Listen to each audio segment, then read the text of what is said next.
नमस्कार मित्रों, जय श्री राधे, जय सीताराम, जय श्री कृष्णा, ओम नमः शिवाय। शिव शक्ति अध्यात्म पथ में आपका हार्दिक स्वागत एवं अभिनंदन है। मैं डॉक्टर कैलाश शास्त्री। आज हम गीता का पहला अध्याय का स्वाध्याय करेंगे, जो आज 14वां श्लोक है।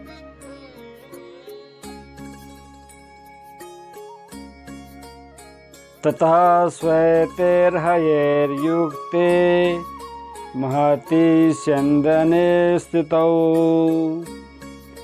माधवः पाण्डवश्चैव दिव्यौ शङ्खौ प्रदद्मतुः। ततः श्वेतैः हयैः युक्ते महति स्यन्दने स्थितौ माधवः पाण्डवः च एव दिव्यौ शङ्खौ प्रदद्मतुः। ततः श्वेतैः हयैः युक्ते, इसके बाद सफ़ेद घोड़ों से युक्त, अर्थात जब भगवान श्री कृष्ण अर्जुन, भीमसेन, युधिष्ठिर, नकुल, सहदेव तथा पांडव सेना के अन्यान्य समस्त विशिष्ट योद्धाओं द्वारा अपने अपने शंखों को बजाया जब उन्होंने, उसके बाद श्वेतै हयै युक्ते, सफ़ेद घोड़ों से युक्त, महति उत्तम स्यन्दने रथ में स्थितौ बैठे हुए, माधवः च श्री कृष्ण महाराज और पांडव एव पांडव अर्थात अर्जुन ने भी दिव्यौ शंखौ प्रदद्मतुः, अलौकिक, दिव्य अर्थात अलौकिक शंख बजाए।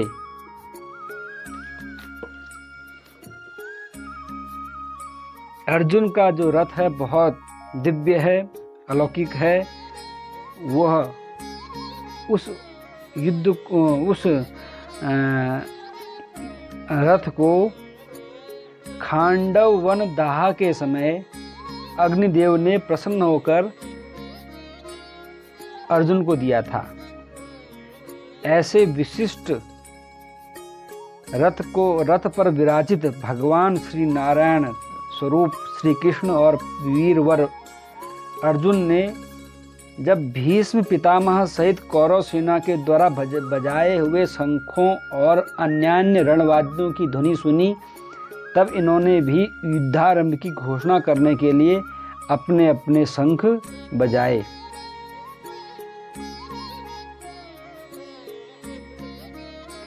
उन्होंने कैसे कैसे शंख बजाए, उन शंखों का नाम क्या है, वह अब अगले श्लोक में बताते हैं। पांचजन्यम हृषिकेशो देवदत्तं धनंजयः पौंड्रम ददमौ महाशंखं भीमकर्मा वृकोदरः। पांचजन्यम हृषिकेशः देवदत्तं धनंजयः पौंड्रम ददमौ महाशंखं भीमकर्मा वृकोदरः। हृषिकेशः अर्थात श्री कृष्ण ने पांचजन्य नामक धनंजय अर्जुन ने, देवदत्त नामक और भीमकर्मा भयंकर कर्म करने वाले वृकोदरः भीमसेन ने, पौंड्र नामक महाशंख को ददमौ बजाया। हृषिकेश भगवान का नाम क्यों है, क्यों कहते हैं? हृषिकाणीन्द्रियाण्याहुस्तेषामीशो यतो भवान् ऋषिकेशस्ततो विष्णु ख्यातो देवेषु केशव। हरिवंश पुराण में वर्णन है। ऋषिक इंद्रियों को कहते हैं।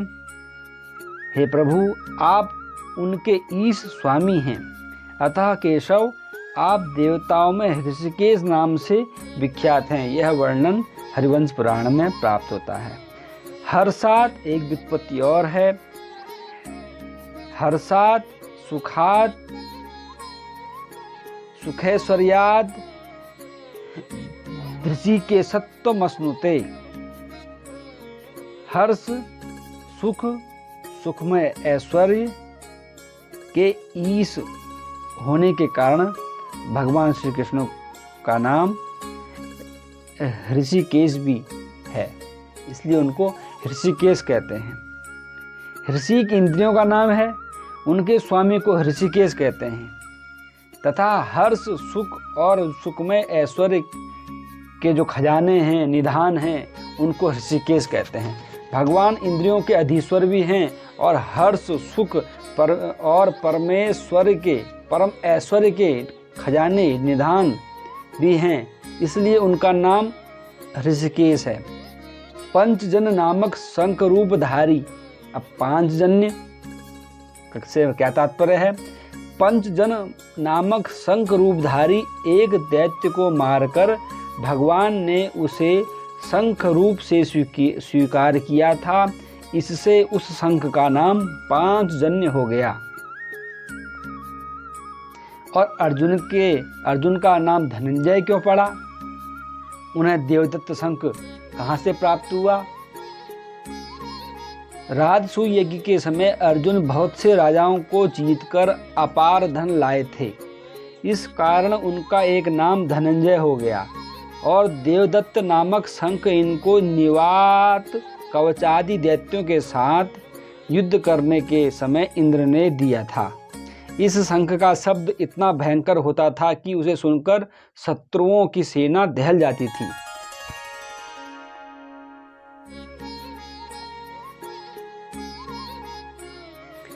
और ब्रिकोदर, कृष्ण भीमसेन को ब्रिकोदर क्यों कहते हैं? और भीमसेन बड़े बलवान हैं। उनके कर्म ऐसे भयानक होते थे कि देखने सुनने वाले लोगों के मनों में अत्यंत भय उत्पन्न हो जाता था, इसलिए ये भीमकर्मा कहलाने लगे। इनके भोजन का परिमाण बहुत अधिक होता था, बहुत अधिक खाते थे, भोजन करते थे और उसे पचाने की भी इनमें बहुत बड़ी शक्ति थी, इसलिए इन्हें वृकोदर कहते थे। इनका शंख बहुत बड़े आकार का था और उससे बड़ा भारी शब्द होता था, इसलिए उसे महाशंख कहा गया है। अनंत विजयम राजा कुंती पुत्रो युधिष्ठिरः नकुलः सहदेवश्च सुघोष मणिपुष्पकौ। इसके बाद अनंत विजयम राजा कुंती पुत्रः युधिष्ठिरः नकुलः सहदेवः च सुघोष मणिपुष्पकौ। कुंती पुत्रः राजा युधिष्ठिरः, कुंती पुत्र राजा युधिष्ठिर ने अनंत विजय नामक और नकुल च और सहदेव ने नकुल और सहदेव ने सुघोष मणिपुष्पकौ, सुघोष और मणिपुष्पक नामक शंख बजाए। काश्यश्च परमेश्वासः शिखंडी च महारथः धृष्टद्युम्नो विराटश्च सात्यकिश्चापराजितः द्रुपदो द्रौपदेयाश्च सर्वशः पृथिवीपते सौभद्रश्च महाबाहुः शंखान् दद्मुः पृथक् पृथक्। काश्यः च परमेश्वासः शिखंडी च महारथः धृष्टद्युम्नः विराटः च सात्यकिः च अपराजितः द्रुपदः द्रौपदेयाः च सर्वशः पृथ्वीपते सौभद्रः च महाबाहु शंखान दद्मुः पृथक पृथक। परमेश्वास माने धन बहुत श्रेष्ठ धनुष वाले, काश्य काशीराज और महारथः शिखंडी च महारथी शिखंडी एवं दृष्टद्युम्नः च दृष्टद्युम्ने और विराटः च और राजा विराट ने अपराजितः अजेय सात्यकी और द्रुपदः च राजा द्रुपद ने द्रौपदी के 5 पुत्र और महाबाहु सौभद्र बड़ी भुजा वाले सुभद्रा पुत्र अभिमन्यु, इन सभी ने पृथ्वीपते हे पृथ्वी के स्वामी, हे पृथ्वी के पति, हे राजन, सर्वशः सब ओर से पृथक पृथक अलग अलग शंखों को दद्मुह माने बजाया। इन सभी ने अलग अलग शंख बजाए। काशीराज दृष्टद्युम्न विराट सात्यकी द्रुपद तथा द्रौपदी के 5 पुत्र और अभिमन्यु का तो परिचय हमने पहले ही दिया है। लेकिन शिखंडी कौन थे? शिखंडी च महारथी शिखंडी कौन थे? उनके बारे में, उनकी उत्पत्ति कैसे हुई, इस विषय में थोड़ा सा हम चर्चा करते हैं। शिखंडी और दृष्टद्युम्न दोनों ही राजा द्रुपद के पुत्र थे।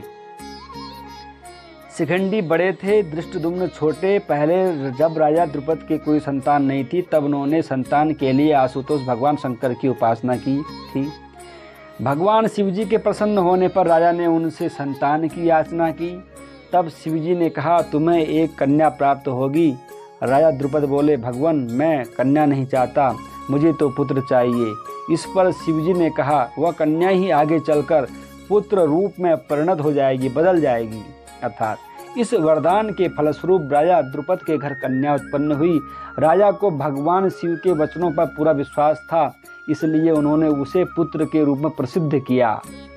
रानी ने भी कन्या को सबसे छिपाकर असली बात किसी पर प्रकट नहीं होने दी।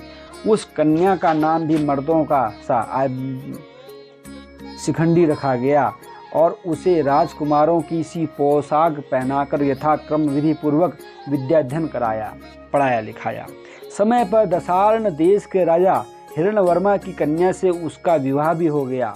हिरण्यवर्मा की कन्या जब ससुराल में आई, तब उसे पता चला कि शिखंडी पुरुष नहीं हैं, वह तो स्त्री हैं। तब वह बहुत दुखित हुई और उसने सारा हाल अपनी दासियों द्वारा अपने पिता राजा हिरण्यवर्मा को कहला भेजा। अर्थात दासियों के द्वारा अपने पिता को खबर दी। राजा हिरण्यवर्मा को द्रुपद पर बड़ा ही क्रोध आया और उसने द्रुपद पर आक्रमण करके उन्हें मारने का निश्चय कर लिया। इस संवाद को पाकर राजा द्रुपद युद्ध से बचने के लिए देवाराधन करने गए, देवताओं की पूजा करने चले गए। इधर पुरुष वेशधारी उस कन्या को अपने कारण पिता पर इतनी भयानक विपत्ति आई देखकर बड़ा दुख हुआ और वह प्राण त्याग का निश्चय करके चुपचाप घर से निकल गई। वन में उसकी स्थूणा कर्ण नामक एक ऐश्वर्यवान यक्ष से भेंट हुई। यक्ष ने दया करके कुछ दिनों के लिए उसे अपना पुरुषत्व देकर बदले में उसका स्त्रीत्व ले लिया।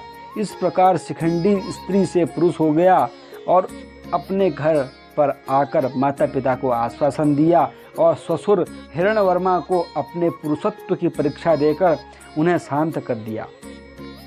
पीछे से कुबेर के शाप से स्थूणा कर्ण जीवन भर स्त्री रह गए। इससे शिखंडी को पुरुषत्व लौटाना नहीं पड़ा और वे पुरुष बने रहे। भीष्म पितामह को यह इतिहास मालूम था, इसी से वे उन पर शस्त्र प्रहार नहीं करते थे। वे शिखंडी भी बड़े सूरवीर महारथी योद्धा थे। इन्हीं को आगे करके अर्जुन ने पितामह भीष्म को मारा था। सघोषोधार्तराष्ट्राणां हृदयानि व्यदारयत् नभश्च पृथिवीं चैव तुमुलो व्यनुनादयन् सघोषः धार्तराष्ट्राणां हृदयानि व्यदारयत् नभः च पृथिवीं च एव तुमुलः व्यनुनादयन्। च सह तुमुलः और स माने उस, तुमुलः माने भयानक, घोषा माने शब्द ने, नभा माने आकाश, च और पृथ्वी को, एव भी व्यनुनादयन गुंजाते हुए,